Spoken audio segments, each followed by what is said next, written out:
Assalamualaikum warahmatullahi wabarakatuh. Nama saya Nisha Fitriani. Dalam video kali ini saya akan mempraktekkan penyampaian verbal kata 4 HVK dan 4 HVS. Yang pertama adalah penyampaian kata verbal dari 4 HVK. Assalamualaikum kakak, selamat pagi.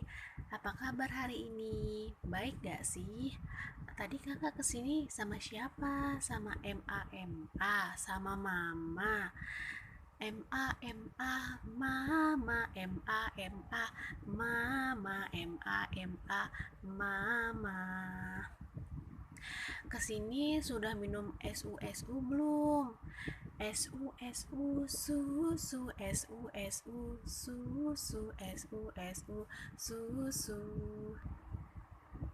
Yang kedua adalah penyampaian kata verbal dari 4 HVS. Kakak, bajunya bagus banget. Bajunya warna apa? Warna pink ya kak. Kita panggil yuk bajunya BAJU, baju BAJU, baju BAJU, baju. Kakak, kita ambil meja dulu yuk. Kita panggil mejanya MEJA, meja, MEJA, meja, MEJA, meja. Selanjutnya yaitu jawaban atas pertanyaan tema tugas dan tanggung jawab motivator. Bagian A yaitu pertanyaan mengenai target di kelas Bimba AIUEO. Pertanyaan pertama adalah apa target suasana dan kegiatan di kelas Bimba AIUEO yang harus dicapai oleh motivator? Yaitu yang pertama, suasana di kelas dipastikan selalu nyaman dan menyenangkan. Yang kedua yaitu setiap murid dipastikan selalu melakukan kegiatan yang berhubungan dengan pengembangan minat baca dan belajar.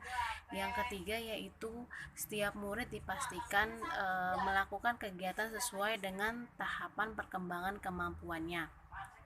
Yang keempat, lama kegiatan anak yang berhubungan dengan minat baca dan belajar meningkat dari sebelumnya. Nah, yang kedua yaitu bagaimana cara motivator menyampaikan target atau tugas di kelas Bimba AIUEO.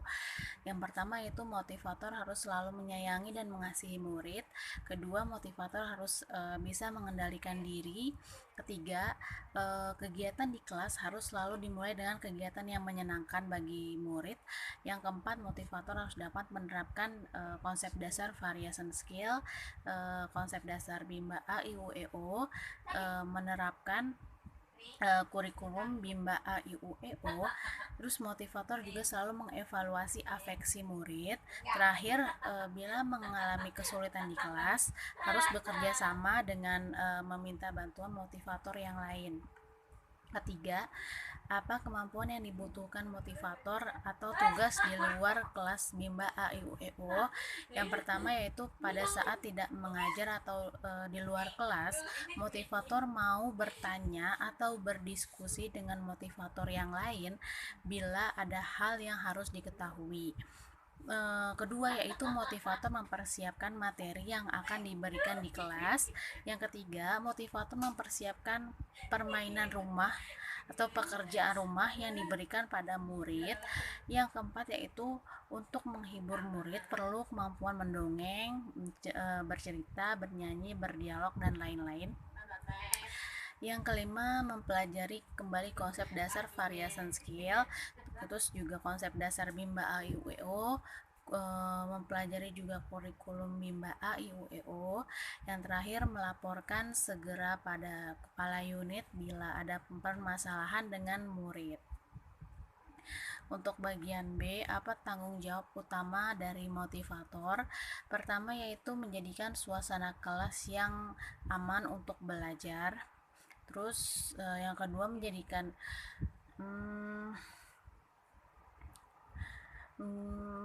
menjadikan kegiatan bermain sambil belajar di dalam kelas yang menyenangkan.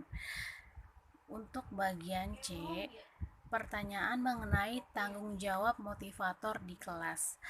Yang pertama, apa yang harus dilakukan motivator untuk menjadikan suasana kelas yang aman, yaitu menciptakan suasana belajar yang menyenangkan atau fun learning bagi anak dengan berdialog, bernyanyi sambil bercerita.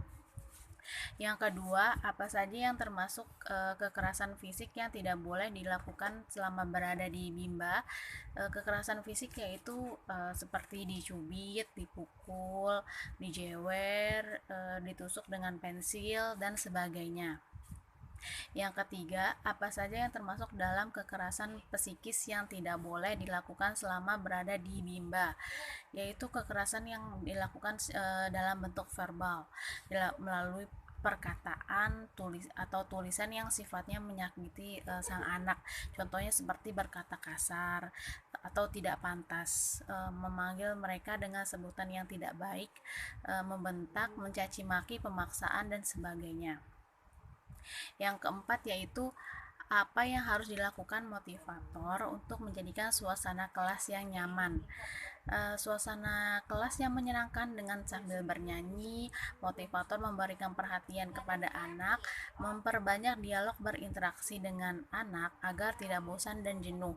Yang kelima yaitu apa saja yang harus dilakukan motivator dalam mengasihi murid, memberikan perhatian dan motivasi. Yang keenam, apa saja yang harus dilakukan motivator dalam menyayangi murid, yaitu dengan memberikan kelembutan, kepedulian, menghargai, dan pengertian. Yang ketujuh yaitu apa yang harus dilakukan motivator untuk menjadikan kegiatan bermain sambil belajar yang menyenangkan. Caranya, yang pertama yaitu mengevaluasi terhadap afeksi anak. Kedua yaitu melakukan 5S, sambut, senyum, sapa, salam, sebut nama. Yang ketiga mengajak anak berdialog, bernyanyi, bercerita, mendongeng dan bermain. Mengajak anak verbal kata. Yang kelima membangkitkan rasa ingin tahu melalui kata tanya. Yang keenam mengajak anak bermain modul berdasarkan kemampuan dan kemauan anak. Yang ketujuh memberikan reward dan apresiasi kepada anak. Yang kedelapan, apa yang harus dilakukan motivator untuk memastikan anak melakukan kegiatan yang berhubungan dengan minat belajar, yaitu dengan bermain sambil belajar. Permainan yang beredukasi harus dapat mengembangkan sikap produktif pada diri anak. Yang ketiga itu menerapkan metode bimba, memberikan motivasi dan semangat kepada anak. Yang kesembilan yaitu apa yang harus dilakukan motivator untuk memastikan anak melakukan kegiatan sesuai dengan tahapan perkembangannya, yaitu dengan menjalankan metode bimba dan mengevaluasi minat belajar anak agar meningkat dari yang sebelumnya. Yang terakhir yaitu apa saja kemampuan yang harus dimiliki motivator. Yang harus dimiliki yang pertama memberikan motivasi kepada anak, kedua yaitu membimbing anak dalam proses menumbuhkan minat dan minat belajar, minat baca dan belajar. Yang ketiga adalah motivator sebagai fasilitator, yaitu memfasilitasi anak dengan memberikan materi pembelajaran yang sesuai dengan kemauan dan kemampuan anak masing-masing, serta memahami karakter dan kesukaan setiap anaknya.